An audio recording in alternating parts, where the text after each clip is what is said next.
podcasts you love. From people you trust. This is TWiT.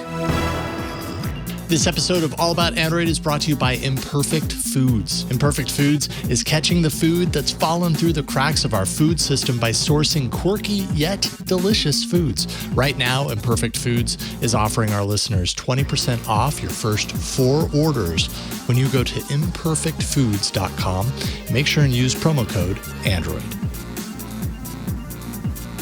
Hello and welcome to All About Android, episode 557, recorded on December 7th for December 28th, 2021. Your weekly source for the latest news, hardware, and apps for the Android faithful. I'm Jason Howell. And I'm Ron Richards. And Jason, what a year it's been. What a year it's been. 2021, the year for Android. As we look in the rearview mirror and we look back on our 17th year of doing our 93rd year of doing the show. No, I'm sorry, our 11th year doing the show? Something like that. Something like that. I think it's closer. 11. I think it's about 11. That's closer. It's definitely been a year filled with Android, Google, OnePlus, Samsung, all the greats. I feel like we touched foldables, rollables, tablets, Wear OS. We've had so much fun this year in Android in 2021. It's been one of my favorite years, I think, Jason. I don't know about you, but yeah, there's been a lot that's happened in the world of Android that's really kind of solidified Google's vision around Android with the release of Android 12, Google's vision of its hardware unit with the release of the Pixel 6 and the 6 Pro. Yeah, this has been a pretty big year. This episode, there you go. And I hope that you're enjoying your Pixel 6. I do like my Pixel 6. I will say Santa came early this year and got me a Pixel 6. There you go.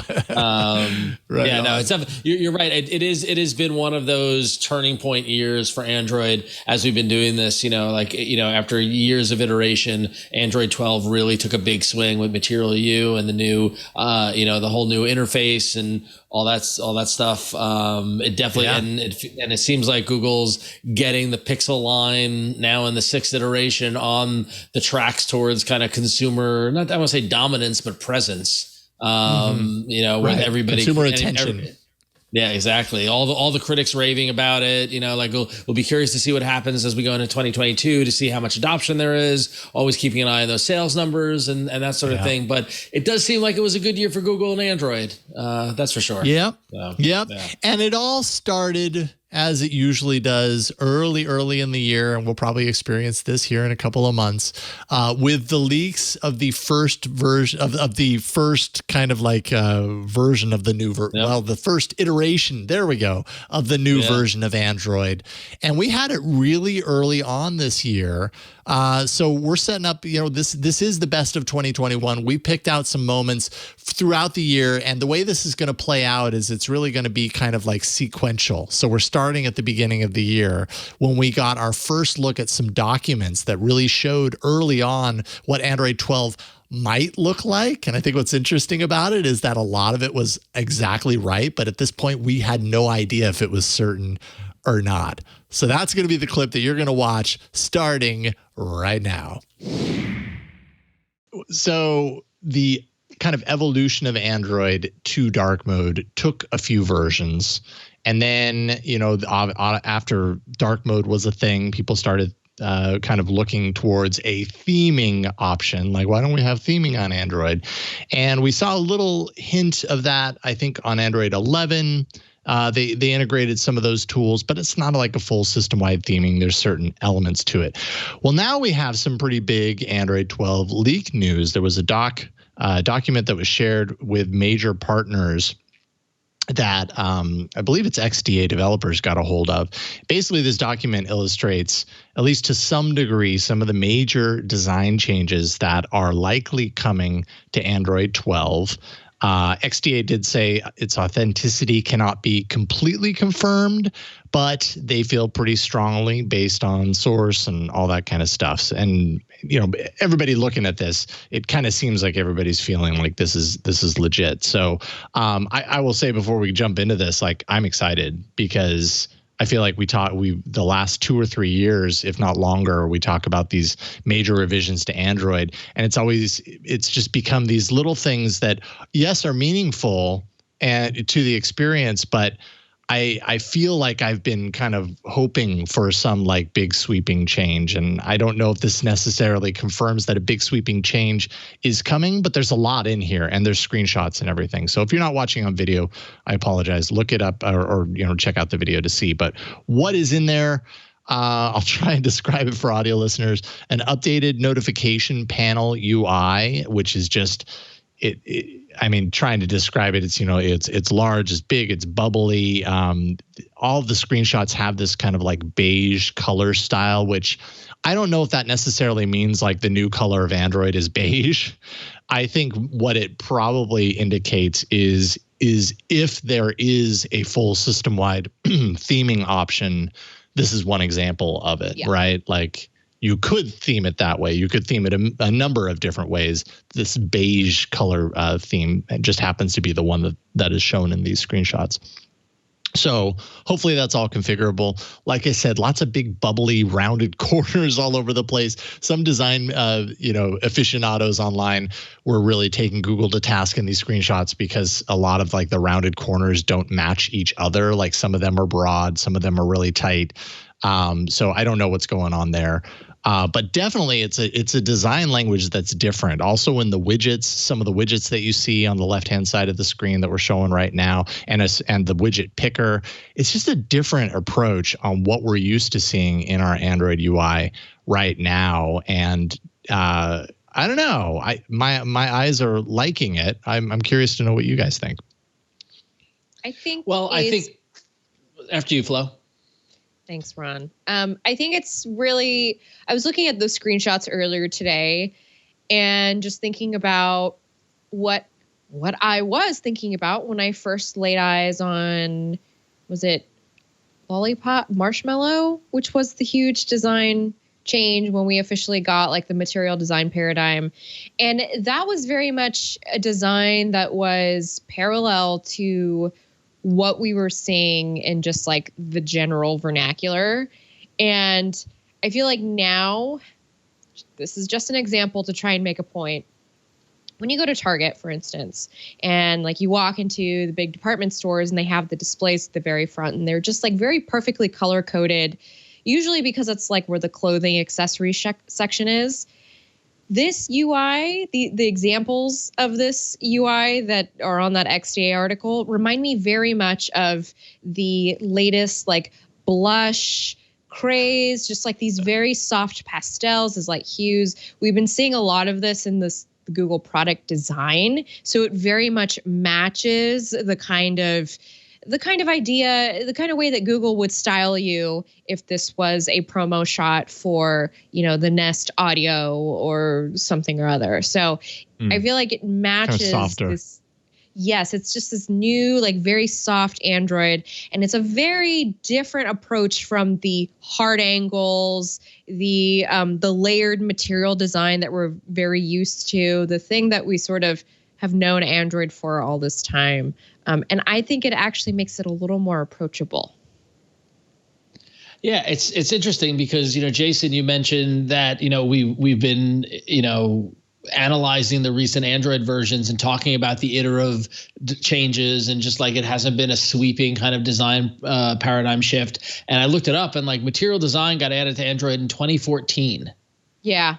Right. So it's been, closer to a decade of this than it hasn't been. But that said, if you look at Android when material design got rolled out in the mid 2000s versus how it is now, it looks completely different. It has evolved. In fact, I would say the design on Android has never looked better, has never been sharper, but it's this weird sense of sameness that we felt because it's been so iterative and so gradual. And, every time you a new version comes out, like, oh, this is a little rounder, or, oh, the fonts are unified here, or this, this interaction changed and all this sort of stuff. And it recently did leave me wondering, okay, when are we gonna shake it up? And if this is gonna shake it up, I think the time is right. I think it's I don't know if it's long overdue, but it's like exciting to have a different approach than an iterative approach that we've had.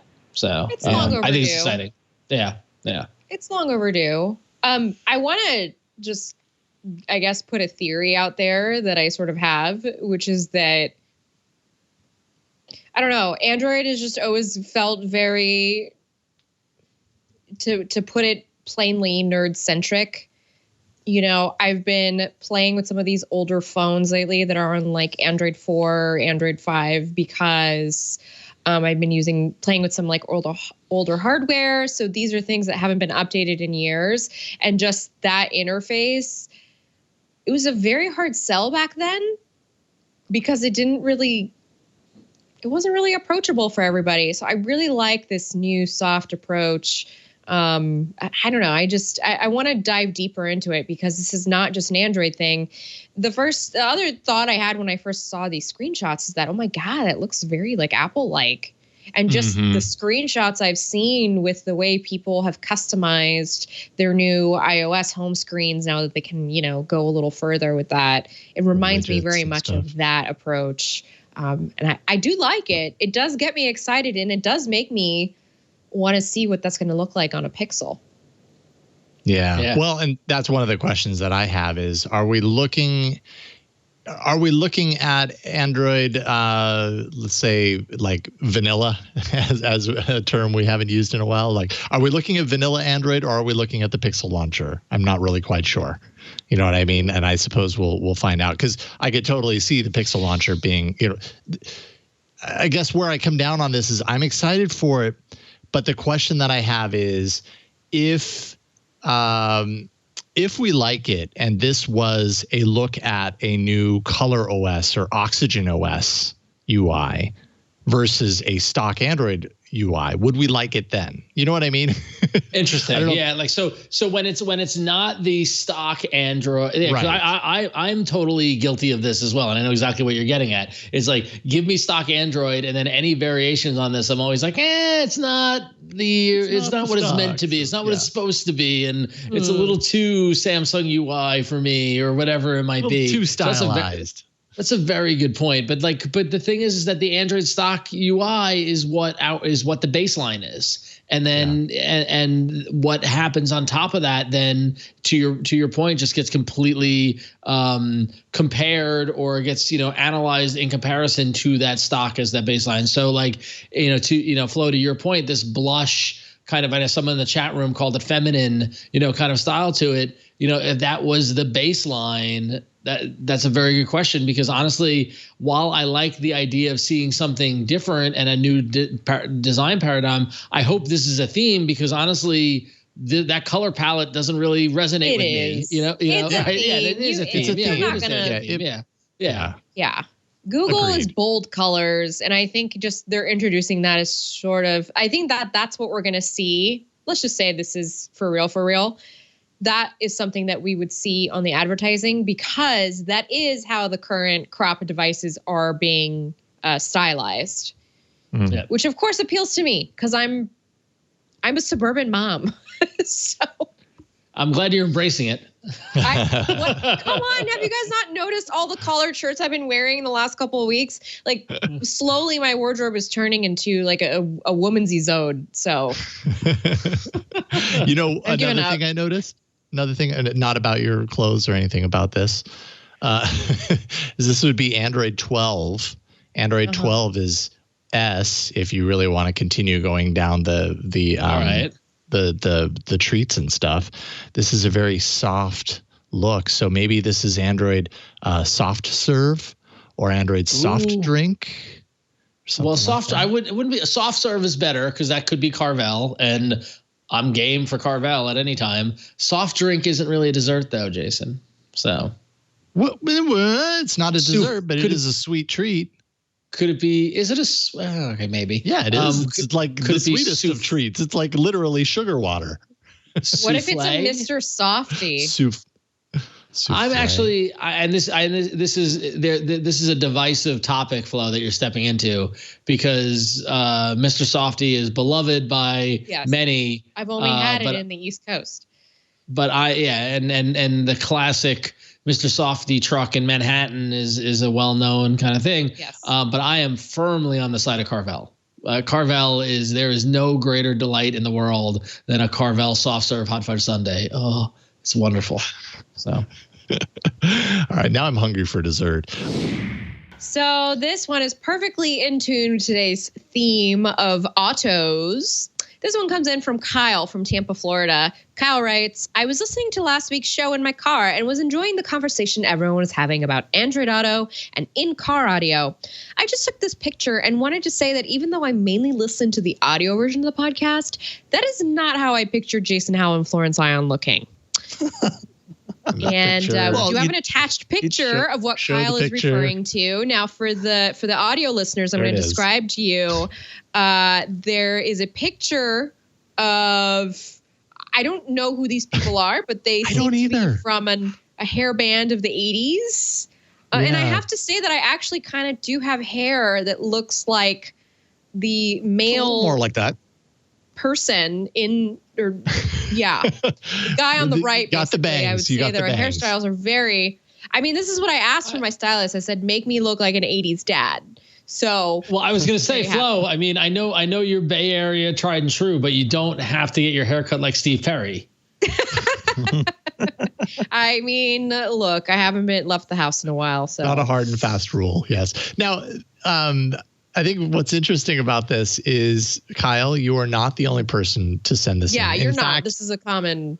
This is a recurring thing, and this email just happened to come in, last couple of days. So I saw it today when I was like collecting emails for the show and realized, Sam, you were going to be on the show, which I mean is as close as we've ever been to having someone who might have some earthly idea as to why this happens, because it's not embedded into the ID3 information. This is happening in car infotainment systems, and the same image comes up for a lot of people. We've been hearing about this for years. People have been getting this particular image. This?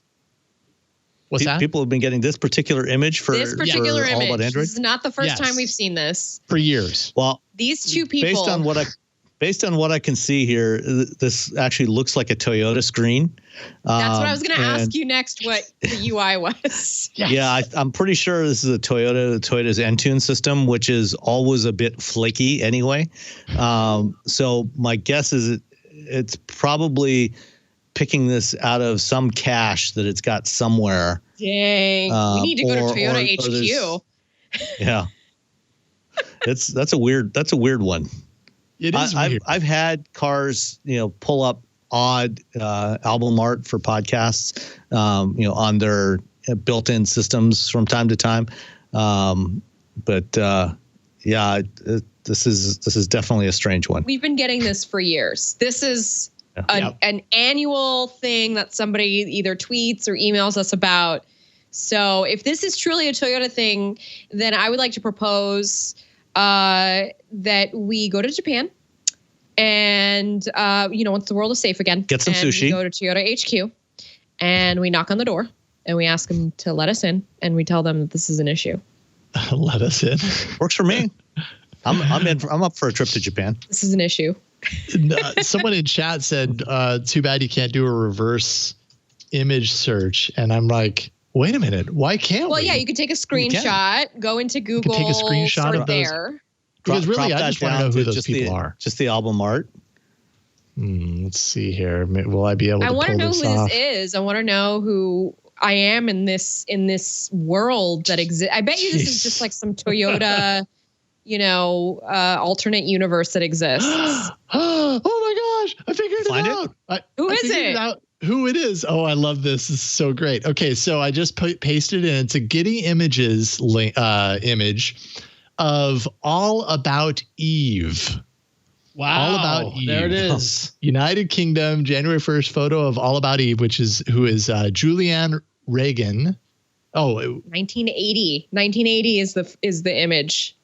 1980? Oh yeah. Yeah, it says date created January 1st, 1980. Okay, so I wonder if that's accurate because You know what I mean? Like that seems like a date that could have just been like a default or something, but maybe so. Yeah.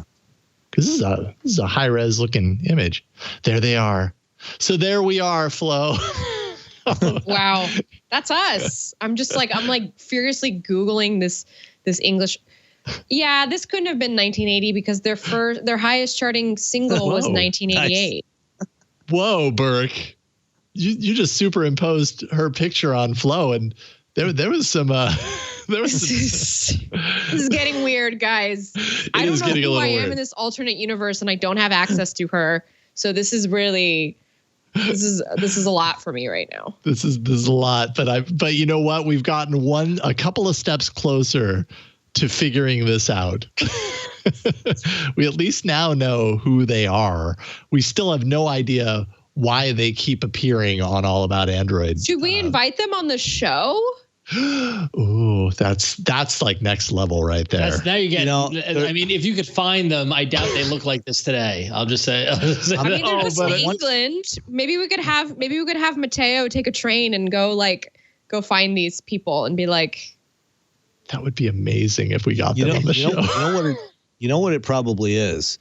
What? A lot of cars have. They don't do it so much anymore, but they used to have a built-in CDDB database in the car, the Grace Note database, with all the song titles and album art, and so when you play an MP3 file, from a USB stick or or just from your phone or whatever, it would query that built-in CDDB, that Grace Note database, and pull up the metadata, and it was probably looking for that, because he's obviously streaming this from his phone, just streaming the audio file, and so it's looking in that Grace Note database. It's not finding All About Android; it's finding the next closest thing that it could find, which was All About Eve, and just grabbing that photo. And I love this is great. We're finally getting this question answered after it's going on 6 years now. We're getting this reader email. Worth it for me to come on today. The first real explanation we might have for this, which thank you, Sam. You've delivered us from some really intense evil. All About Eve was an English rock band. Yes, and the bass player, who is named Julianne, she was a former journalist. Oh, okay. The band was active from 84 to 93, then 99 to 2004, achieving 4 UK top 50 albums. Recognized for their unique folk rock influenced take on the gothic rock style. Man, this is one of the more epic rabbit holes that we've gone down. I know. I love this. Oh man. Okay. Best stuff. Here it comes. Wow. Yeah. I have clarity. It's good. We should probably get to the. All right. Let's get to the there you go. The email of the week.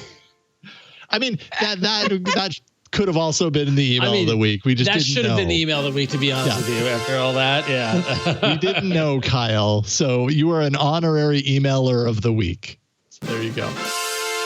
Thank you, Burke, for keeping up. Burke, do you have that breaking news bumper? Because I think it's time for some breaking news. Oh, my. I happen to have that ready. Go ahead and flip that switch.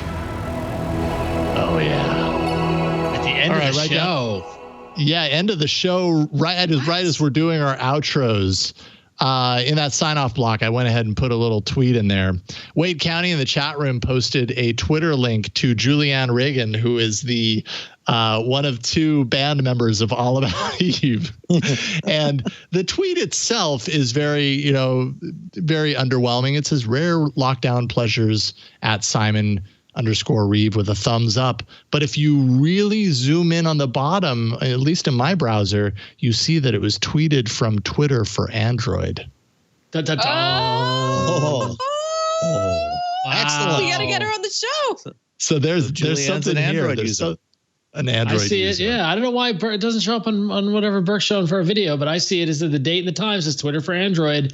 I wonder if she's posted any photos. Could we look at the EXIF information to see what phone she's using?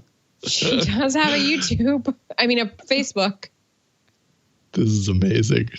I'm And, really question is sorry whether or to not this this person gets that we're back to just her or like stalking in live. I'm going to go ahead and follow her. And Nice. I realize that Start a dialogue. She's not followed by anyone that I'm following yet. So she's off the radar.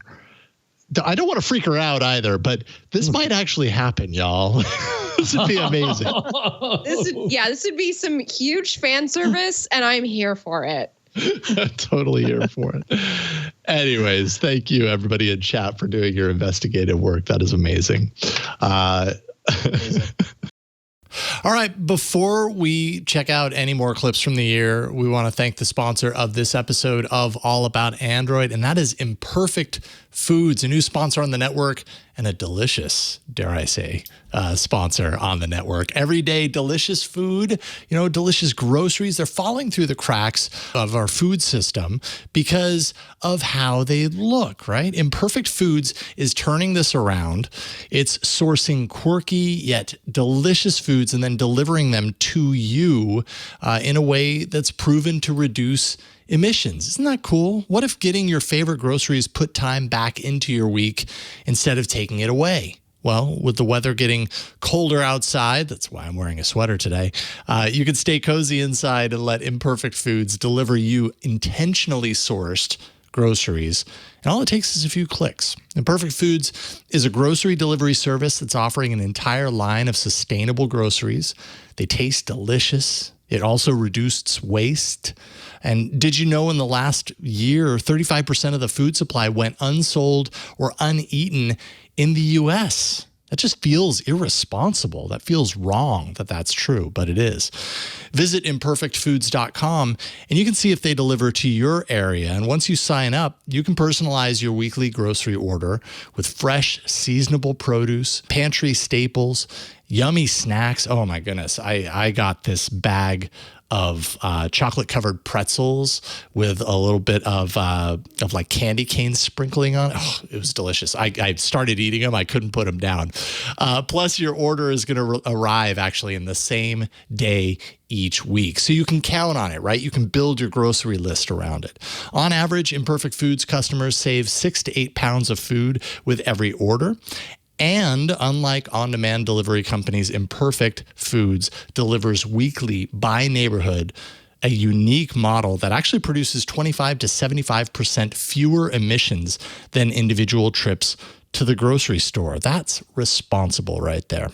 Plus, say goodbye to packaging guilt. Imperfect Foods is the only national grocery delivery company that makes it easy to return your packaging after every order. Pretty awesome, right? This is all about saving the earth. It's all about filling your belly. So many times I've thought about the fact that when we buy groceries, not everything that's on the shelves are going to be sold. Even though they might be fine, they might be good, they're edible, they might not look like what exactly you're looking for, blemish free or whatever the case may be. That doesn't mean the food isn't edible. And that's kind of the beauty here. And not only the food that you get, but the experience of picking out your items. You can tell Imperfect Foods if you shop organic or not, any dietary restrictions, and it can kind of construct a menu for you or a box for you. And then you can go in and you can really customize it.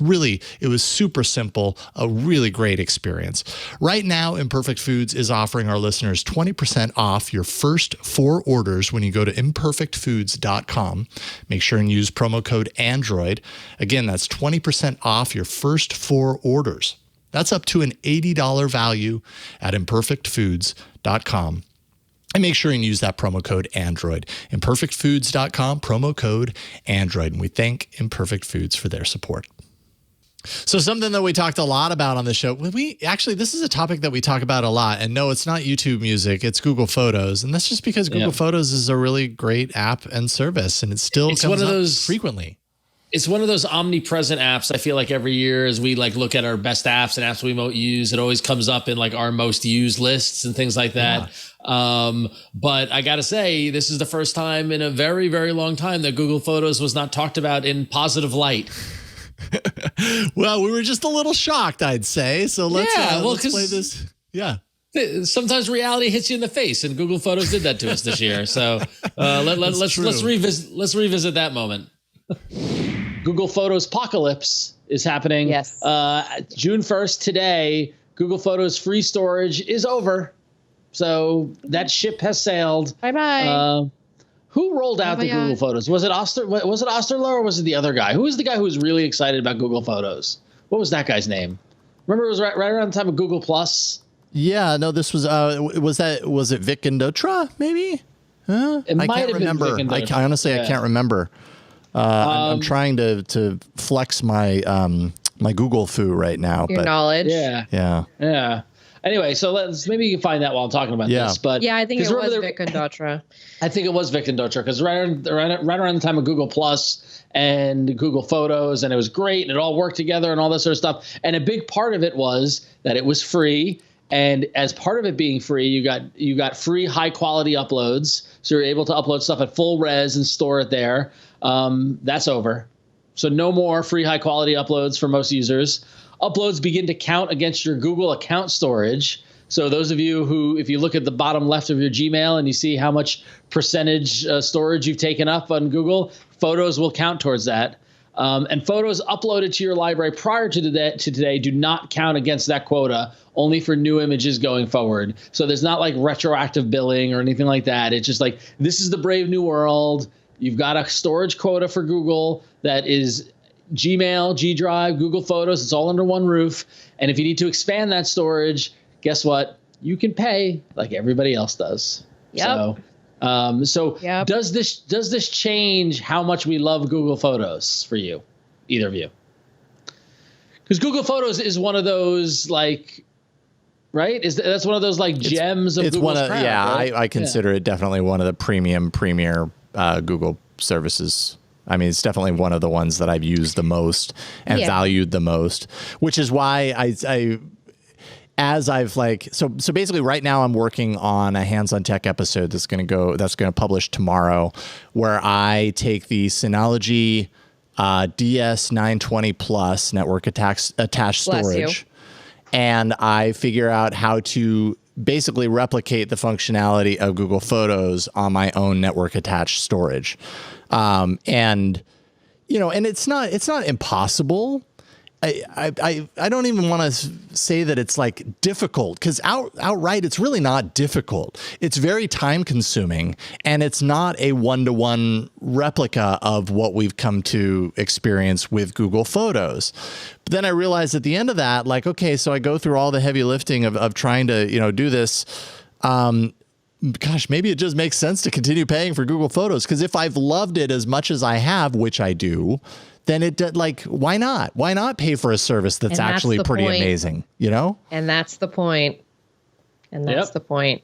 Everything is about services now. And a lot of these companies make the most money off of services. So offering you all this cloud, which it already has, all this indexed cloud, which you're just feeding the machine so that you can have a better search engine for your photos. And so for us, the transaction is like perfect. And that's why we keep paying for this.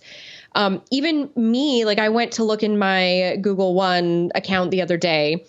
I got away with paying for 100 gigs this far, like this long, since I started paying for it, in 2010. And now I'm almost to that capacity because I was using that OnePlus 8 for 8-9 months. And just the photos accumulated from that set me over the limit in my photos quota. Yeah. So it's real. I know that we're saying that this is only going to affect Pixel users, this new subscription model, whatever, that Google Photos is adopting. But the writing was kind of on the wall, and the Pixel is such a small percentage of the phones that people use. Most Android users are using Samsung devices. Let's look at the numbers. Absolutely. So. Yeah. Yeah. So, by the way, I was looking into it, trying to figure out. Vic Indotra left Google Plus, and he was replaced by Bradley Horowitz, who took over Photos and Streams, which was stripped out from Google Plus. Does that make sense? Okay. Yeah. So I think it was Bradley Horowitz who may have announced that. I was trying to find like an actual announcement by him, but he was the one that took it over when all that switch happened. Yeah. So just a little tidbit there. Yeah. I've been paying for the Google One subscription, the 200 gig plan, which is only $2.99 a month. It's like, that's not that expensive. I'm paying for that too. Yeah. You know, the I pay more for the Play Pass. Yeah, right. That's true. Well, that's an interesting comparison. Yeah. Which one do you feel like you get more value out of then? I just feel like they're both, oh my God. Like, go in your QuickBooks and do a search for how many times Google charges you in a year. Mm-hmm. They are making a lot of money off of me. They're making a lot of money off of you. Yeah. Because I find the Play Pass worth it now. Yeah. Now that I have Mona. Granted, she's only like 16 months, but now that she's, I'm starting to kind of put together little phone devices for her to have in the car with like little apps. Yeah. I find more use out of the Play Pass because there's so many kids. There's so much kids content on there. And you don't have to buy each and every one of them. I just pay $5 a month and it unlocks all of it. Yeah. Subscription life. #. Subscription life. Sub life. Yeah, that's what it is.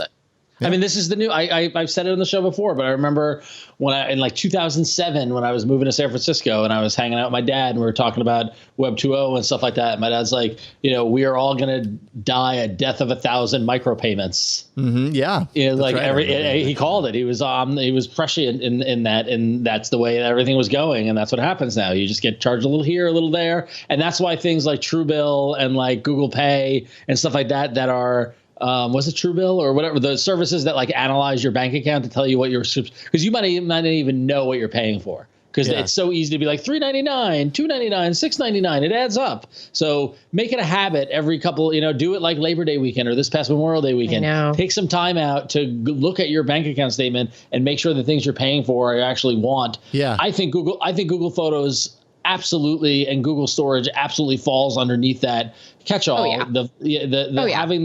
Having this data mine of stuff available anywhere that I can share. Me and my wife and my sister have photo sharing set up, so we take pictures of the kids and anybody else, and it's all in there. It's all in the mix. I can easily highlight photos and make a book out of it. Like it's a great service. And I don't, again, it's like we say support your devs. That also means Google. Yeah, it also means, people who are doing stuff. And if it's a valuable tool that you are using, if it's a valuable service, pay for it. That's how it goes. Mm-hmm. So. Yeah, this whole NAS project has been pretty illuminating for me, because I was like, really, I was just kind of curious, like what would go into it, and like, what is the process like, and is it a good, like, would it be a good replacement? And I'm not certain that I've like decided, or you're just gonna have to watch it when it's done in order to find the final result of that, but. It really feels like the more I scrutinize the switch to using a NAS over Google Photos, it's kind of the value proposition. It's like, it's not about value. It's maybe more about just like owning the mechanism behind where you store those photos, right? But when you're talking about value, like with Google Photos, like you said, accessible everywhere. The AI magic that's happening behind the scenes is top notch. It's also a cloud destination, so it's not a backup in its own right. But I'm actually considering having the NAS and still keeping and paying for Google Photos, because then I do have a backup situation. But right? the NAS becomes the backup, and and the thing about it is that this is very similar to the conversation, Jason, we had about music. Mm-hmm. Oh, totally. Yes. Absolutely. With the death of Google Play Music and the emergence of YouTube Music, and reevaluating this and decide and what's funny is that here in our conversation, everyone in the chat room or on Discord or whatever is probably screaming right now, but I will be the first to admit that in the music situation, go local, store my own music, have a NAS, have an app that I can access it with. That's the choice. But for photos, Google Photos is the choice. And you don't need to be one or the other at all times for every sort of thing. But like the magic that YouTube Music or Spotify or anything else gave me for my music, I felt as if was not worth the price. Whereas the magic that Google Photos gives me is worth that price. Mm-hmm. That makes sense. So. Yep. I don't even know that I mentioned on the show that I'm back on YouTube Music. I had switched to Spotify to try to make the move there, and I think that maybe we talked a little bit about the Google Homes just causing so much issues with my Spotify account and the different members of our family. And ultimately at the end, that was its undoing for us. Like, it just happened time and time again. I couldn't figure it out. And finally my wife was just like, this isn't working. I'm like, you're right. It's not working. Like, at least with the YouTube Music family account, like, we knew that we could all play. But yeah, anyways, I don't want to go off on a tangent, but I like the honesty between you and your wife when something isn't working. It reminds me of me and my wife were struggling with sleep training our kids or whatever. And we were trying something else, and she might have been in the room with the kid, or I was, or whatever. But I just texted her, "This isn't working." She just came out and she's like, "The relationship or what we're doing to get the kids to sleep?" Like, and I'm like, "No, the kids." Explain yourself. What exactly is not working? Never just randomly text your partner, "This isn't working." Yeah. That sets off lots of alarm bells. Yes. Yeah. Recipe for disaster there.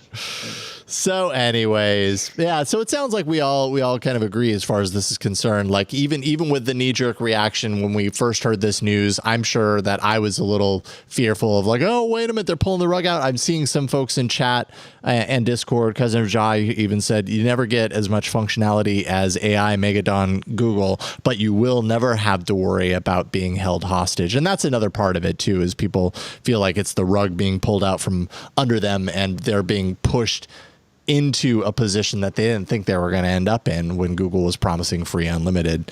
Now the rules have changed. And that really, at the end of the day, it's their service, it's their servers. They can make that choice. That's where moving this media into your own hands becomes more valuable than, the other stuff. So I don't know. Everybody's probably going to come down differently. And that's the service we offer here at All About Android. Is storing your photos for you? Well, telling you about all this stuff. Telling you, okay, informing you about your options. Informing you. I was like, are we starting our own photo service? Photo idea. Service? Listen, maybe now's the time. Yeah, I'm no. kind of looking into climate impacts of that. Yeah, totally. Maybe not. Jason, you mentioned the Android faithful. And I just want to, there was a great Twitter conversation about all the potential merch that could happen related to the All About Android show. Yeah, and I feel like the Android Faithful t-shirt was the one that's been staring us in the face for years that we just never really realized. So it's part of the tagline. Yeah. How did we miss that one? That's like the tagline since day one. Because it's in the tagline. It just sort of, I like how you guys asked everybody and didn't tell me, because my vote would have been for Tiny Hands. Tiny Hands. Yeah. That's so niche, you know what? Burke. Yeah. We're going to sell like 5 of those shirts, Burke. Maybe true. I am the world's worst business person. Not for like closet, small fans. Okay. But thank you for being so diehard. Point taken. Yeah. Thank you for that. Thank you. I just realized how ungrateful that sounded, and I'm really sorry. I didn't mean to make that sound. No, it was right on, actually. But I just want to remind us that we're here to make money primarily. That's wow, we are failing. If I put a link to the chat room, to the Twitter post that I put up there next to our names in the doc, Burke. And if you pull that up, you'll see we've got a few ideas. Friend of the show, which we've talked about before. Support your devs. Holy cow. Which I don't know, Ron, if you appreciated my animated GIF handiwork. Holy cow! But I created an animated GIF for you. And I really hoped that the internet would take that animated GIF and make it mainstream. Hasn't happened yet, but maybe it will. It was maybe well done. Be a meme someday. Yep. Ron, I hope somebody makes you as that person into a video game character. Oh, hey, that's happened. Wait, really? That's part of the annals of All About Android is we've had a video game made after us. You did? Gosh, and of course it's in the other doc, so I can't find it at the drop of a hat. It's in one of the old docs. All About Android game I'm gonna have a hard time finding this on the fly. Searching Android game is really not good thing to type into Google. No, it's okay. This is a fool's errand. It's just not gonna happen. But yes, this was, when was this, Ron? It was probably like 2013 that fan of the show created an endless runner based on the show, and it had Ron as a playable character. It had me. It had Gina. I can't remember if Eileen was in there. This was pre-Flow. Otherwise, Flow, I'm sure you would be in there. Yeah. I'm pretty certain it was pre-Flow. You'd probably know of it if it wasn't. I'm sure somebody watching in the chat or Discord will find it for us and tell us in the middle of the show, and we'll revisit it. But I have no memory of that whatsoever. So I do. Wait a minute. You have no memory of this? Are you serious? None. Zero. Listen, Jason, I don't know. I know you said it at the top of the show, but I don't know if you realize we've done 529 of these things. Well, now I can't remember them all. Now I have to find it just to prove that I'm not going crazy, because it's the truth. It's a thing. All right. Well, okay. I will make it my mission to find it, find at least a link to prove it, just so that y'all know I'm not going nuts. And we will circle back around to this. I'll do it in my off time, which is basically never while we're doing a show, but we'll see what we can do. Burke, can you cue up some breaking news? Because I think it's about time we bust some breaking news in this piece. Let's do it. Let's break some news. Yeah.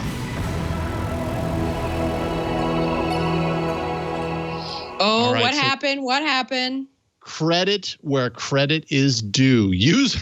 The person we so lovingly refer to as user 2856 in the chat room. Give yourself a nickname, then we can refer to you, sir or ma'am. Posted a link to an Amazon page because apparently this app, yes, developer Matthew Holtzum. There we go. That's his name. Matthew Holtzum, very long ago, created All About Android, the game. And I put a link that was shared in chat into the doc. You can see it, Burke, at the top there next to our names. And the screenshots, and I wish there was gameplay footage. But yes, we were no memory of this whatsoever. Are you serious? I guess it's been a lot of episodes. I understand. I might not have been on the episode that we talked about it. Like, I don't. We've talked about it multiple times. We've talked about it multiple times because there were updates. And you can get Google Glass. I remember briefly you guys brought it on after I was hired on. And I remember feeling like, oh, man, I wish I was in a game. But, oh, so now I'm like, play.store. Yeah. Anyways, so there. It exists. Thank you, user 2856. Appreciate your backup there. Matthew Holtzum is the director or the developer. Thank you for creating a game and allowing us to say, hey, we have a game that's named after us. It's pretty awesome stuff. And Matthew, by the way, if you still listen to the show and are still developing, you could always update it and add Flow in there. And then her wish would be great. No, I just peeped his Twitter. He looks like he's been busy. You don't. He's moved on. Well, he hasn't tweeted since 2019, so I'm assuming there's a lot going on in his life. By the way, he released a trailer and a whole bunch of gameplay videos. Matthew Holtzum in 2013 really had a lot of time on his hands. He was a fan. Burke, I put it in the Slack. He was probably working on some game dev suite and was learning the app, and this is what he used to learn the app. So well, check it out. Okay, so check it out. Episode 134 is when we were first given the insight on this. It was me, Ron, and Gina. Guest was Cameron Summerson. There it is. This was November 5th, 2013, when he sent this in initially. You could choose your host. That's amazing. Ron, that's clearly your hair. This is great, Matthew. I mean, you know what? 8 years later, this holds up, my friend. And you're shooting all different versions of Android, like there's Donut and Cupcake. Yep. Right? Oh, jeez. Yep. With Google Glass, it's like your laser, and then you've got bosses. Who is the boss? What is the boss? I didn't see it. Oh, NF. There Oh, isn't it great? I love really into it. I did that. I did that. Oh, okay. Project Loon, which has been killed. Yeah, I mean, this game is full of killed by Google references. Oh, it's not in the Google Play Store yet. At that point, anymore. He was still working on it. He said, "I've recently been working on a little game that pays homage to this awesome podcast, 2D Endless Runner. But what makes it awesome is that it features the hosts of All About Android and has awesome Android-themed power-ups. Here's a video. Keep in mind it's a work in progress." And then he sent it to us, and we talked about it when it was officially released. And then he mentioned there was an update. And then I think it just it went dark. But there's more. Oh, there you go. There is. There is? What is this? This is the alpha gameplay video. Oh, okay. This is before the trailer, Burke. This is older. This was like a little teaser. Yeah. Yes. There you go. Oh, that's so great. It's fun times. Those of you listening to the show, we're looking at the videos of the gameplay of this Endless Runner. We're kind of remembering. Yeah. We're just I mean, listen, I've never made a game, all right? I made websites back in the day. I've written a lot of stuff, but I've never made a game. So to me, it's amazing. Anybody who has the patience to do that. So thank you. Totally. All right, cool. Thanks to everyone in chat. Cousin of Ja, posted to the wiki link and everything. Everybody, you followed through. We knew when we put it out there, you would come up with something, and you did. So thank you for that. Sorry for those of you who got totally bored over the last 5 minutes, but hey, sometimes it's fun for us to revisit our history, and you're along for the ride. Please turn us back on. Thank you. So something that happened.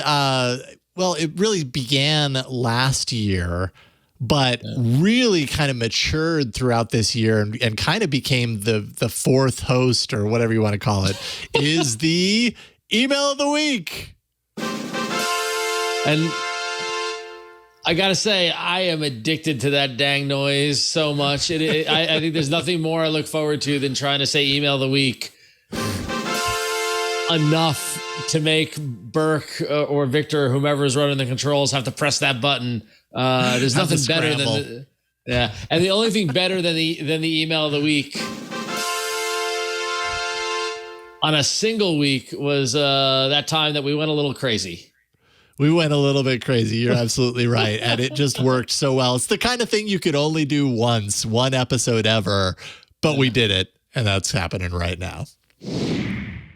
Let's do it. Let's read some emails. AAA at twit.tv, 347-SHOW AAA. If you want to leave us a voicemail. Flo, you got the first one. I've got the first one. Yeah. All right. This one comes in from Rebecca, and I think it's really a quite nice sort of Father's Day-ish, post-Father's Day email. This past weekend, I was spending the day with my father. He's the one who introduced me to AAA, and I think he's happy that he has someone he can talk Android and tech with. My dad is the kind of man to buy things just because. This weekend, he asked me if I wanted a random tablet that he has laying around because he already has 2 others, and apparently a third on the way. Why does he need 3 tablets? Your guess is as good as mine. I say sure and bring it home, not thinking of anything. Then I get a Walmart notification. Did I somehow transfer the Walmart app onto this tablet? And that's when I realized I was holding in my hand the infamous Walmart tablet that I listened to you all talk about on the show. I never thought I'd see one in person, but here we are. So far, the tablet runs pretty smoothly, but I'm mostly using it to stream and play mindless games on. Just had to share. Thanks, Rebecca, for writing in. I have a feeling we're going to be hearing more about these on devices because Walmart is not stopping making them. So I feel like this email should have been the email of the week. Yeah, I just put that in Slack. It was really nice. I actually meant for this email to be the email of the week. Wait. Okay, so this is what we're going to do. We're going to retroactively give this. Burke, I hope you're ready. Rebecca, congratulations. You are the email of the week. Some weeks we just like to start with the email of the week. That's why we did that. We did that totally on purpose. And so, and also, so no one in the other emails for the rest of the show get too nervous. Jason, we're just going to randomly mix up the next couple of emails. So we'll mix up the whole thing so you don't know what it might be. And I think you should go next. Oh, so, okay. All right. You know what? Yeah. I have an idea what we're going to do. Check this out. Check this out. I like it. I know what you're doing. I know Check what this you're doing. out. All right. Yep. Up next, it's an email from Howard. Howard, you are our email of the week. I love it. I love it. All right. Howard, congratulations. It is truly an honor that you have been awarded the email of the week. We don't just hand these out. No, we are very selective. You really have to make the cut. I just want everybody to know. Rebecca, Howard, you were both sitting in rarefied air. You are co-email of the week winners. This is so exciting. So let's hear what Howard has to say, Jason. All right. The one and only. It does say on the doc, by the way. Howard. It does say email of the week. So this is real. This is legit. This is real. It's in there now. Says, I am currently using a 4A 5G. One of the things that I miss from my 2XL is the hardware activation of Assistant, the squeeze feature. With Beta 2, I can now double tap or use the power button to access Assistant. I like this, as when I say, hey, G, one of my other devices is intended to answer. And if I want the phone to reply, this is easier than the diagonal swipe. By the way, Howard, I totally agree with that. I do think that, I don't use the summoning of Assistant on my phone as much when I'm at home because I just figure a device is going to pick it up when I use my voice. But there are times when I definitely want my phone to be the thing, and that's when I use the intentional swipe or whatever. So that's a really good point. Howard continues, for the wallet and home controls, I like them in the quick settings. I unlock the phone with my fingerprint. I like it on the back. In the same motion, I pull the quick settings down with my finger on the swiping while swiping down on the fingerprint sensor and have easy access to both the wallet and the home controls. With the power button, if I wanted the home controls, I had to go to the bottom of that screen and access those. Using the fingerprint sensor, these are more quickly accessed than the power button ever was. Sometimes change is good when accepted. I feel like that last thing was like a barb, like, I've accepted them. Have you? And you know what? I think this is just indicative of the fact that we all use our phones very differently. And yeah, I'm happy that it works better for you. The more I live with them up there, the more I'm kind of annoyed by them, to be honest. But it works for you, and that's why you are the email of the week. Congratulations. You should be very proud, Howard. But let me tell you, it doesn't stop there. Really? Because guess what? What? Our next email is from Dan and Jason. What? I hope you're sitting down. No. Dan, I got to tell you, I got this just in. Dan, congratulations. You are the email of the week. What? This is unprecedented. Congratulations, Dan. I hope everyone realizes that we have no control over this. We are just fed this information from the All About Android machine. This is unprecedented that the All About Android hive brain would decide that 3 emails are the email of the week this week. I can't even believe it. It's too much. Flow has passed out. It's more than we can handle. So, all right. So Dan has to say, he says, first, let me agree with Jason, and they should put the home controls back with the power button. Currently is not the convenience that it was before. And that's in reference to Android 12 versus Android 11. Dan goes on to further say, I've been a dedicated Google/Pixel user since the Hall of Fame Nexus 5. Respect. Yes. I've run beta operating systems since I could first register to do so with no discernible problems until Android 12. I'm currently using the Pixel 4 XL. Again, like Jason, I like a big phone. And I installed Android Beta 12.1. My first observation was that the location services did not work properly on some apps. Notably, Tim Hortons, a Canadian coffee donut chain. Yes, Dan, we are well aware of Tim Hortons. Very by the familiar. way. You do not need to explain Timbits to us. But anyway, so most notably, Tim Hortons and Pebble Bee, a tile-like lost key location service. So location was kind of important for that one. The next problem was that my phone would not charge over 80%, but this only lasted a day or so. Then after I updated to beta 2, I really started having major battery problems. At one point, I could literally watch the battery remaining percentage drop as I was using the phone. That's no good. That's never good. At one point, the phone could not charge fast enough and power down, a first for me. My only recourse was a factory reset. So needless to say, it's not been a pleasant experience so far, but I hold out hope. I may even install the beta again. And Dan, I think part of the reason why the gods made you an email of the week was that even despite all those problems, you still are optimistic about installing a beta again. And that's why you, sir, are the email of the week. So. Oh, boy. Congratulations to you, Dan. Congratulations, Howard. And congratulations to Rebecca, the first email of the week of the day. So much applause. So much applause. You three, you're in good company. And just for everyone else to know, it's not going to always be like this. This isn't every week, all right? This is the special week where that happened. Don't expect this again until the next time we mess up. Sorry, you are all not getting it. Well, one of you will next week, and one of you will the week after. That's just how it rolls. And then finally, I just thought I'd bring up the topic that we so love to talk about on this show, YouTube Music. Because I've been using it a lot lately, and primarily, I felt on my trip to Oregon, we were the second half of our trip, we were going to this campground, about 3.5 hours south of Bend, Oregon. And I had a really good feeling that there was going to be no internet connectivity there. And we have this little Bose speaker, and I was like, I just want to download a bunch of music because I know we're going to want to listen to music when we're by the water and at the campground and everything. But I don't want to spend all my time manicuring it and picking out albums and everything. So I went into YouTube Music and went into the liked playlist, which apparently pulled all of my liked information from Google Play Music over to YouTube, and set that playlist to download. And it was something like 600 and some odd songs. So I was like, okay, that's plenty. I would never listen to 600 songs on this trip probably. And I'm really curious to find what I heard there. And it was just one of those moments where I realized wait a minute, people probably do this all the time. They're so good at liking their music. When they hear something, they like it. And then they set their liked playlist to always be offline. That's a pretty great way to have music I always want to listen to there because it's the music that I like. I don't know. It was just one of those moments where I felt really out of step because I know I'm not the only person to have ever thought of it, but it was the first time that it occurred to me to do that.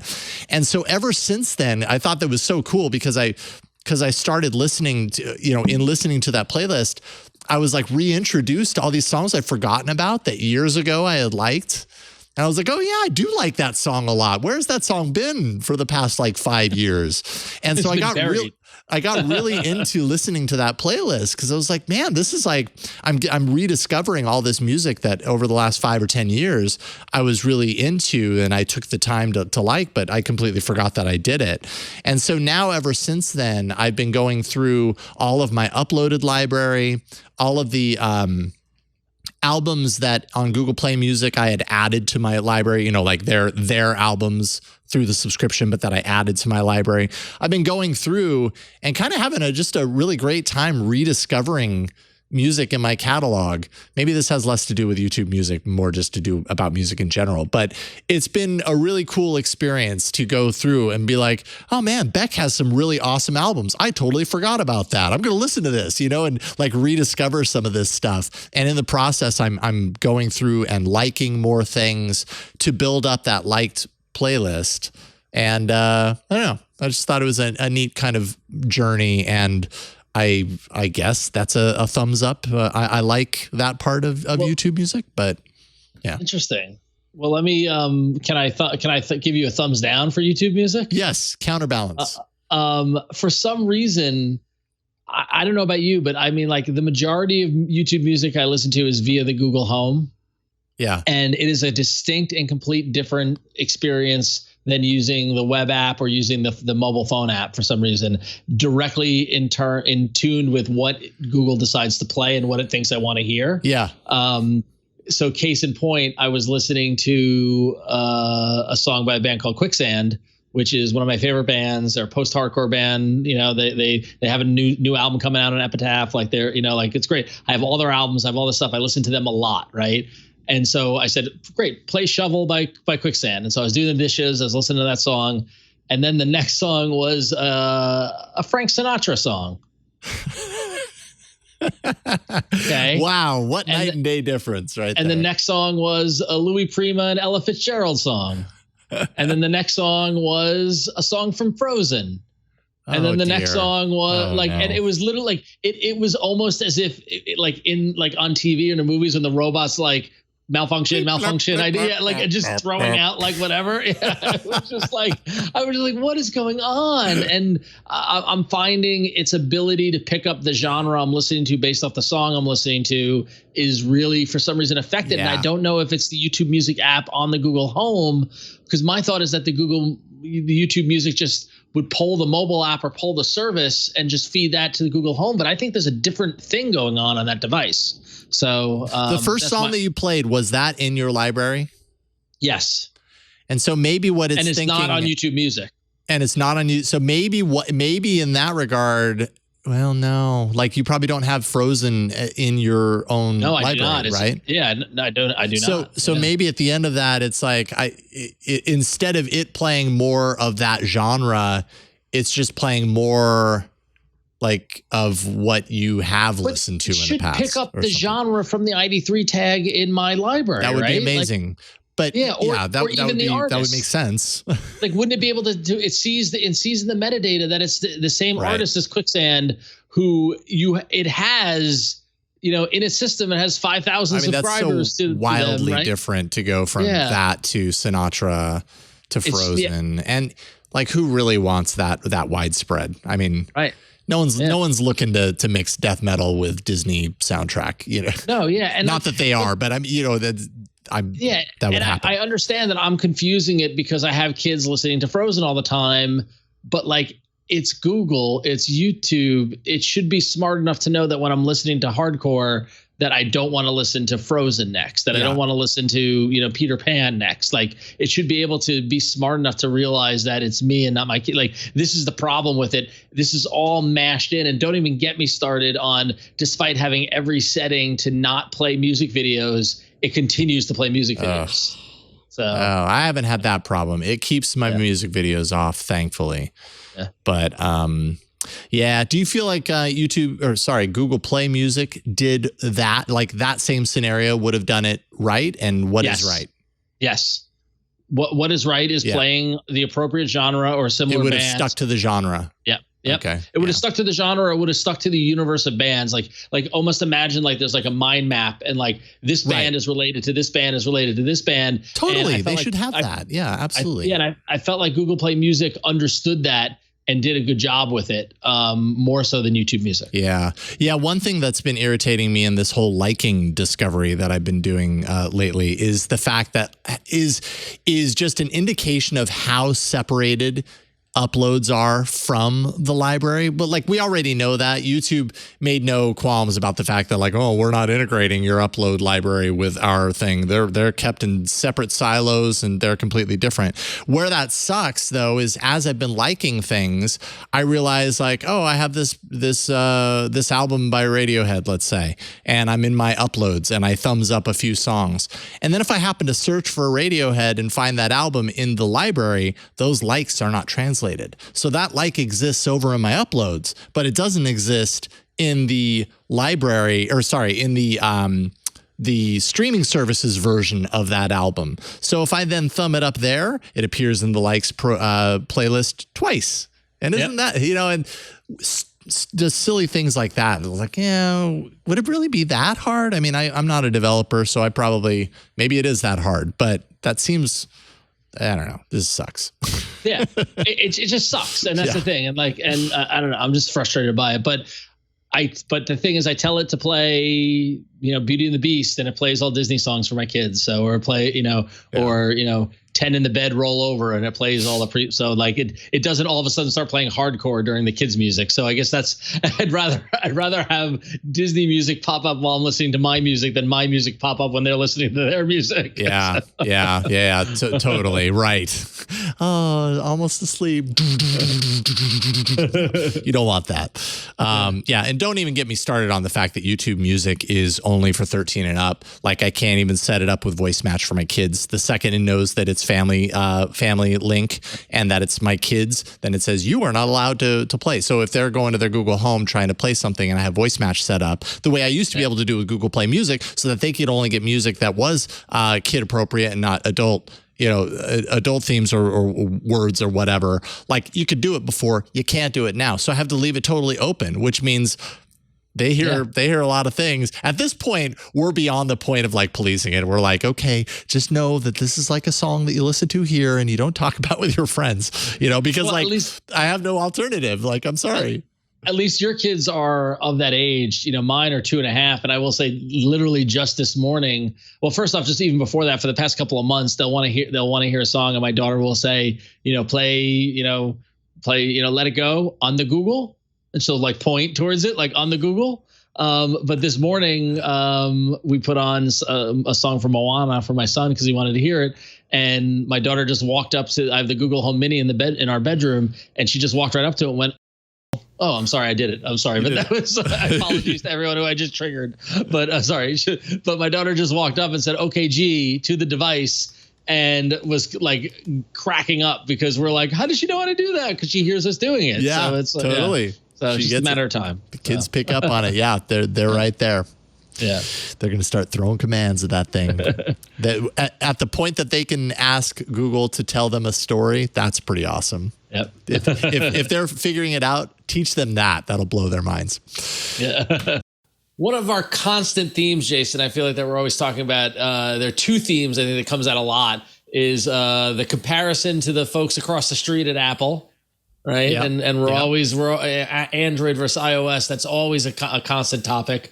But also our frustrations with messaging and messaging iOS users and Android users, and with the recent kind of emergence of RCS.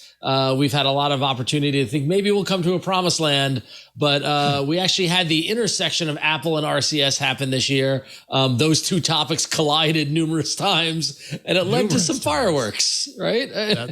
That's right. That's right. And yeah, you were very vocal about certain things here. That's the clip that we have coming up here. This was a topic that just would not sleep, and we heard from a lot of people about Apple and RCS, and a few people calling us out on taking a hard stance on some of this stuff. And time definitely passes, and time heals all wounds, but I still stand by everything we said here. I still, I probably, if we were doing it again tonight, I would say the same thing.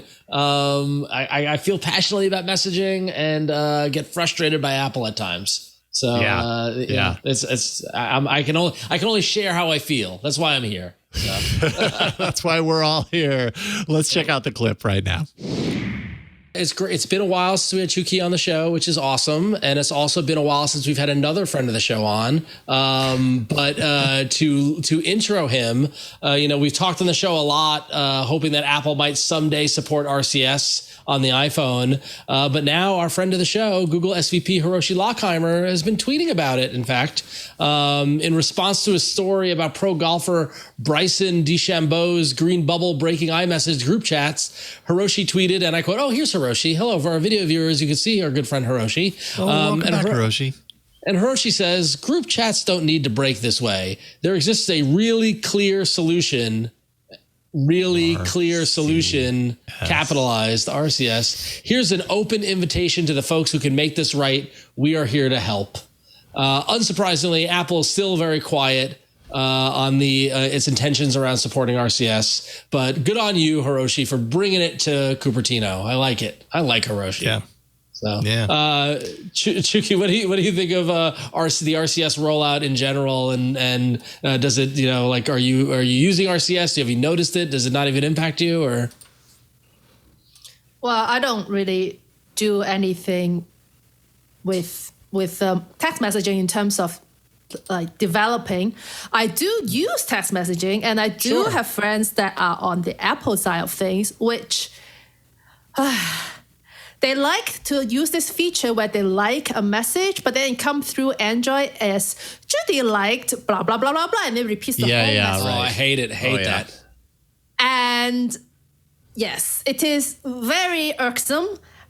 And I don't see, to be honest, Apple jumping in and say, Chuku is annoyed by this liking business. Let's get onto RCS and standardize a way to have rich communication so that you don't have to verbosely spell out what the other side did. Because in this group chat, or group text, I suppose, there are many iPhone users, so they didn't even notice that this is a very strange behavior on the Android side. And Apple's happy for that to be hidden from their walled garden. So I'm not optimistic that we will ever have a standard that will be used everywhere so that I don't have to see those spelled out messages. It took me a while to figure out. I was like, why is Judy typing all these things? But no, she didn't type all that. Yeah, she's retyping verbatim everything you sent with liked at the front of it. That's funny. Man, anytime I have to I have to type for like 20 seconds just to reply. This is really annoying. It's very exhausting. It's very. There should be a better way. No, but I agree is that like I don't see Apple changing, and I feel like a broken record every time we talk about this, but it's it's user hostile behavior. It's like the world should be on a unified messaging platform, and it should end like there's no reason not to. RCS is clearly, you have the carriers adopting it, you have multiple manufacturers adopting it. Imagine the goodwill that Apple could do if they did it, but they just don't see the forest for the trees. So it's disappointing. So yeah. I'm just happy that sorry. Go for it. No, go. I'm just happy that email existed before this whole platform split. Can you imagine if when we email people, there's all this verboseness that get like added in because of platform differences? That would be so annoying. Yeah, very annoying. Very annoying. Yeah. I don't know. I'm holding out hope that at some point there is enough market pressure that Apple feels like kind of understands a little bit about what you're saying, Ron, as far as like user hostile and not like that Apple would suddenly care about Android users, because I'm not necessarily thinking that, but that Apple would care about just people in general wanting to communicate better. And I don't know, maybe that's a rose tinted goggles way of looking at it. But I mean, at a certain point, if RCS is so incredibly supported that everybody on Android, is compatible and communicating through RCS, and Apple's still there, like, nope, not going to do it. I don't know. At a certain point, they could be seen as like being very like person hostile. But do they care? I don't know if they care. One word for you: hubris. That's hubris. What it is. Oh yeah, that's a good word. It's 100%. It is that Apple hubris. And I know that we've gotten flack from some of the audience, stuff like that, for Apple bashing, whatever it is. And I'm on a Mac right now. I don't hate Apple. Like I have a Mac Mini right in front of me. My wife has an iPhone. There are Apple products in my household. I'm not like completely hating of it. There's a great legacy. It is my Apple II Plus was one of my favorite computers of my entire life. I had so much fun on my Apple II GS. Right. I my first MacBook Pro when I moved to San Francisco in the Web 2.0 days, Jason, right, blew my mind and opened so many doors. But the hubris of this company over the past couple of years, specifically when it comes into the mobile devices space and the competitive landscape, is just like, it's just it. I don't know. It's just I've seen the movies. I've read the books. I know the Steve Jobs philosophy, the closed system, and all that nonsense. But like, open up and look at the world and look at what's going on and look at the opportunity and like the global connections, and imagine if we went in, not to get a little political, but or not political, but realistic, but if we found ourselves in another pandemic when everybody was on a similar platform and we can handle messaging so much better in a more elegant way, think of what the possibilities could have been. So Yeah. And I didn't just blame the pandemic on Apple's green chat bubbles, by the way. I'm just saying. I'm sure we'll get that one email. Yeah, I know. This is exciting, and I hope not to upset our listeners, Android 12 beta users are now starting to get access to a new assistant feature called Quick Phrases. You can look for it in the assistant settings, and it currently supports alarms and timers and incoming calls. And when activated on those instances, you won't need to say the wake word, "Hey G," before following with stop or snooze or answer or decline. You can just say the word and Google will know what you want. Stop. Which is, I feel like is going to be, potential for disaster, but we'll see how it goes. And there are plans to allow you to skip Hey G for a longer list of commands on the Google Home speakers. And some include, there's a whole bunch of them. There's a whole list here. Some of my favorites are send a broadcast. You can also turn the lights on or turn the lights off, which I do often. Nice one. Turn up the volume, turn down the volume. Basically, it's that conversational thing where Google is assuming it knows the context. Skip this song to skip a music track. But there's also reset the timer, or how much time is left, because it knows that you're using the device in this way, and so it's anticipating that when you say those words, you're talking to it. God knows what's going to happen when you have music playing on your device and your partner says, turn the volume down, and you go and you want to say, no, I want it louder, but Google's going to listen to your partner and turn it down. How does it know when it's being talked to? That's my question. Yeah. Hey, is it getting dark? Should we turn the lights on? I turned on the lights. Well, no, I didn't ask you to turn the lights on. We were it was a question. Gonna be interesting. Google. Yeah, it's going to be interesting. So it wasn't a command. My Google Home speakers already do the not needing Hey G for things like turning off timers and stuff.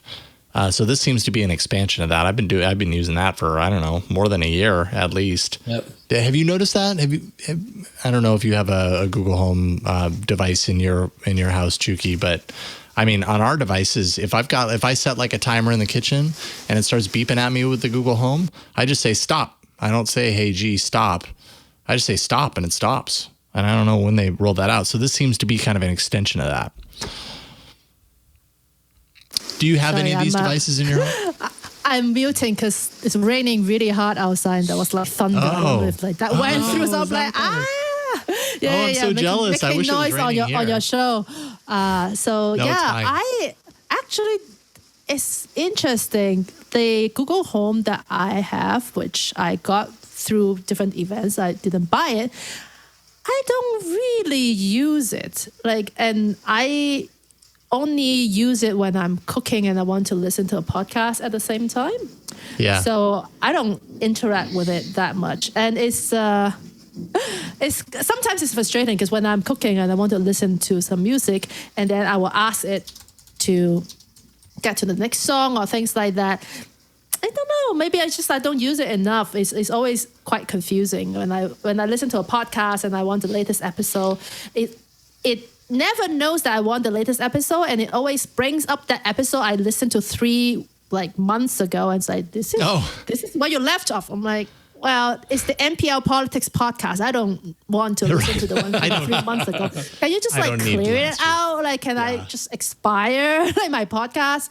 Or play the latest episode or something. Yeah. But I do have to remember to say that. And if I forget and I kind of do a chaser and say play the latest episode, I'm never sure whether I actually know the context of it's the latest episode of whatever podcast that you're currently playing me. So maybe I should try that and see. Maybe it has developed more context as things go through. Because I remember when sort of a long time ago, but I for some reason want to know how to say cheese in German, so I asked Google, and then they told me it's case, and I asked Google how do you spell that, and then Google said THAT. I'm like, love it. Very funny, Google, very funny. But yeah, so hopefully by now it has learned more context.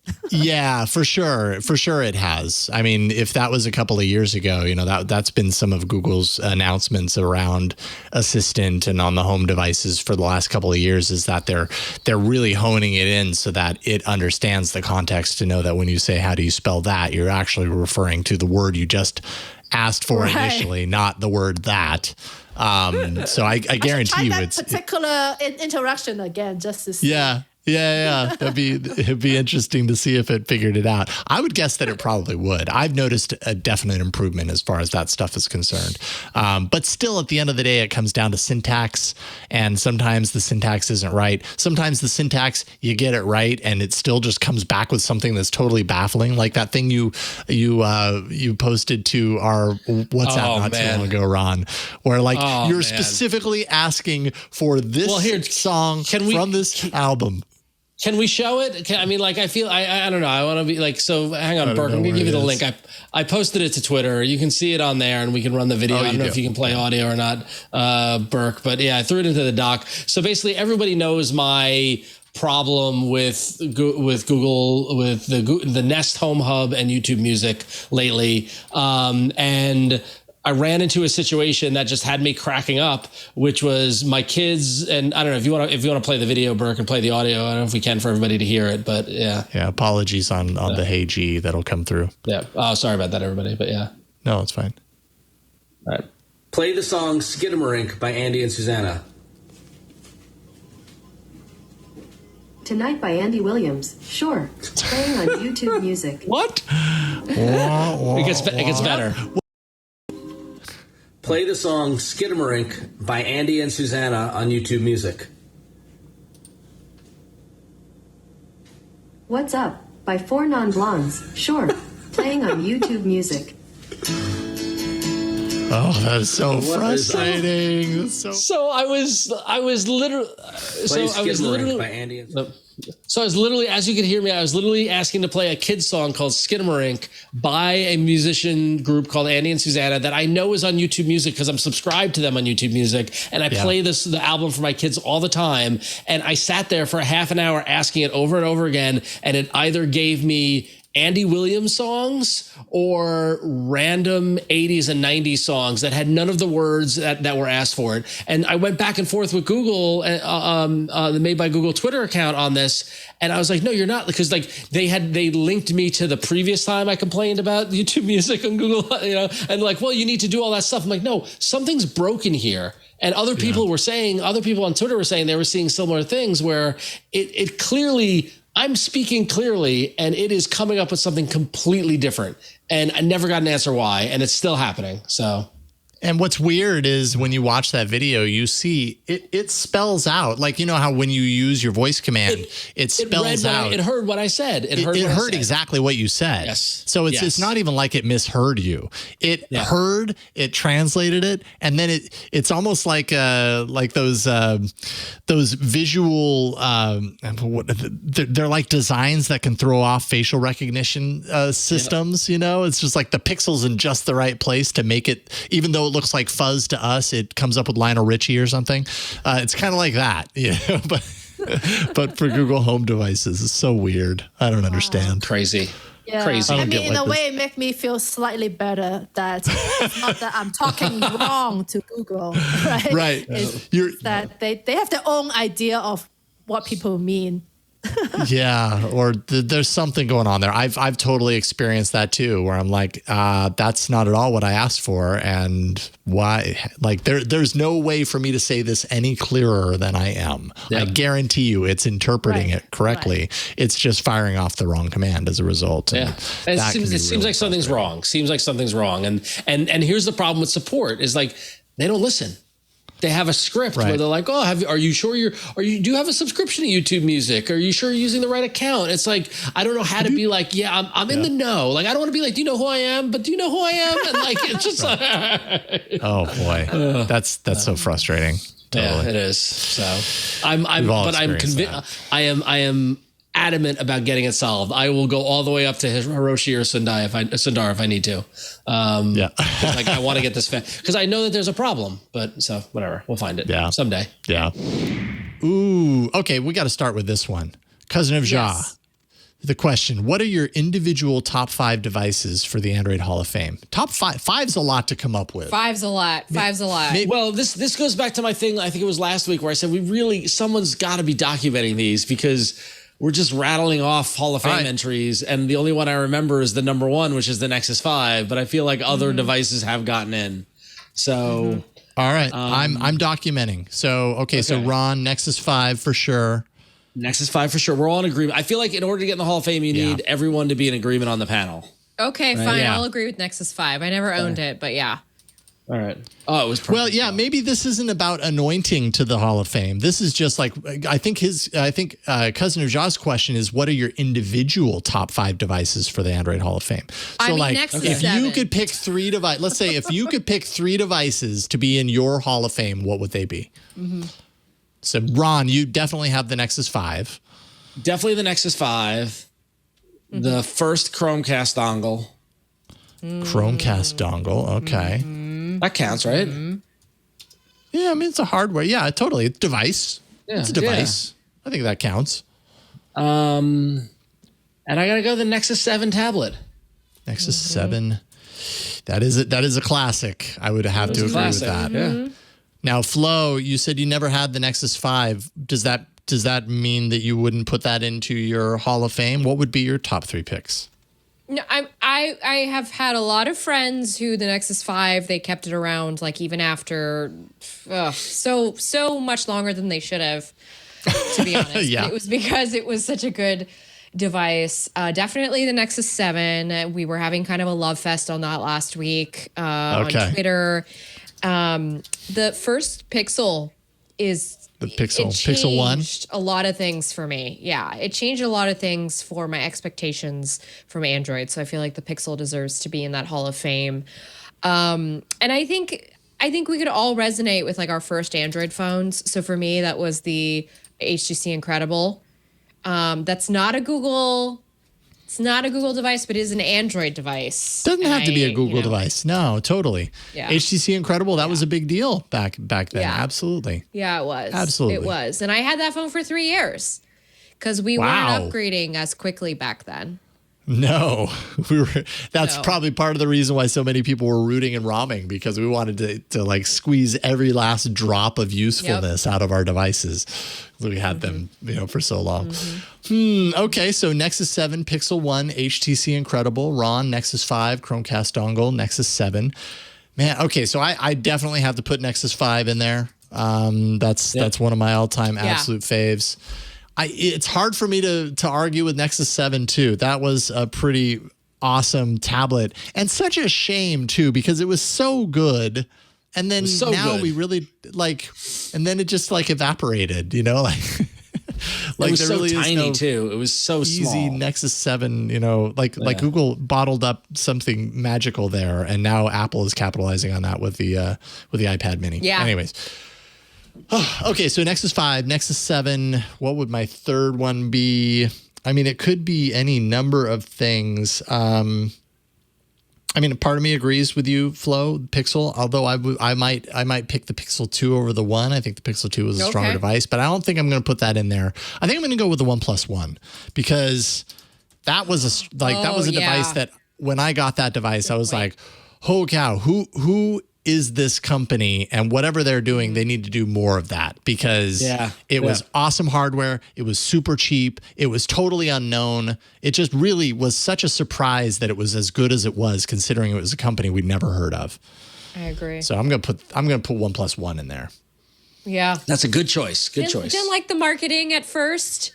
Definitely, they had issues. Not okay. But they definitely carved a niche for themselves, which is why absolutely they did. All right, so I got to explain a little something before we end this show. That last clip, you may not even remember ever hearing that in the episode, and unless you were a Club TWiT member, you probably didn't, because sometimes we hold Discord chats with members of Club TWiT. And we did, and that conversation came out of it. And it's something we've talked about on the show many times, like Hall of Fame devices and everything. And at that moment, we named them. You know, we decided like let's make some picks. Let's plant the flag in the ground right now. And so I really wanted to be sure that we share that moment with everyone and not just Club Twit subscribers. That's why that's here, because it was cool. And listen, I one of my favorite things about Android and the fact that we've been doing this for a bazillion years is the fact that we've been able to see so many great devices and experience so much stuff and now establish the Hall of Fame. So that was a real important moment I thought for this year, and also a ton of fun, and glad for the Club Twit members who stuck around to have that conversation with us. That was a highlight of the year for me personally too. So. Indeed. So if you haven't already, twit.tv/clubtwit if you want to check that out. $7 a month and you get that and so much more. Ron, what a year. I love doing this show with you. You are such a good friend and such a good person. And thank you each and every year for talking Android with me. Oh, Jason, you're going to get me all emotional now. But we joke about it a lot, both on and off air. Like Tuesdays, 8 o'clock Eastern, 5 o'clock Pacific. I look forward to it every week. I know whatever's going on. I know that you and me and Flo and all the great guests and everybody else that we chat with and talk with all the time are going to have great conversations about Android. And there's so much stuff going on. Some weeks are busier than others. Some weeks are lighter than others, but we always have a good time doing it. And I'm super thankful for it. And 21 was another great year. And I'm excited for 22 to see what's to come next year. Who knows? Hopefully... tablet dominance happens finally. Tablets reemerge. I'm hoping. Crossing my fingers. Pixel foldables and Pixel wearables and all the things. You're saying all the right words, Jason. You get me all excited. So I'm speaking your language. That's right. Twit.tv/AAA to subscribe to everything that we do here. Big thanks to everyone who helps us do this show each and every week. Burke, John, Victor. I mean, everybody helps out. And we couldn't do this show without you all watching and listening. So huge thanks to you for that. And we'll see you next year. That is next week anyways, on another episode of All About Android. Bye, everybody. Happy New Year. Happy New Year.